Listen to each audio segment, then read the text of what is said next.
প্ৰথমে সদৌ অসম ছাত্ৰ সন্থাৰ শিৱসাগৰ সাধাৰণ সভা সফল কৰি তোলাৰ কাৰণে শিৱসাগৰবাসী ৰাইজ আৰু অসমবাসী ৰাইজলৈ আন্তৰিক কৃতজ্ঞতা জনালোঁ। জাতীয় শ্বহীদসকললৈ আমাৰ সেৱা জনালোঁ, শ্ৰদ্ধাঞ্জলি জনালোঁ আৰু তেওঁলোকে দেখাই যোৱা বাটেৰে যাতে জাতীয় জীৱনক শক্তিশালী ৰূপত আগবঢ়াই লৈ যাব পাৰে তেনেকুৱা পৰিকল্পনাই আগবাঢ়ি যাবৰ কাৰণে আজিৰ দিনটোত সংকল্পবদ্ধ হ'লোঁ।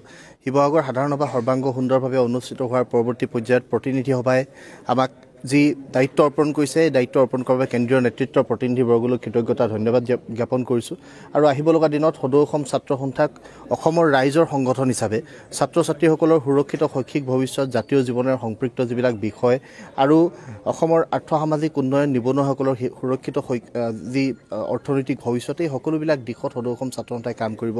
অসমত থকা বিভিন্ন জাতি, ধৰ্ম, বৰ্ণ, ভাষা, জনজাতি সকলোৰে সমিল মিলেৰে সংমিশ্ৰণে সমন্বয়েৰে এক অসম গঢ়িবৰ কাৰণে সদৌ অসম ছাত্ৰ সন্থাই কাম কৰিব।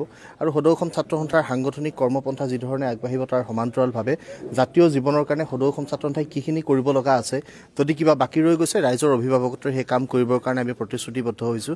আৰু শিৱসাগৰ সাধাৰণ সভাৰ পৰৱৰ্তী পৰ্যায়ত আছুৱে এক নতুন দিগন্তৰ সন্ধান কৰিছে।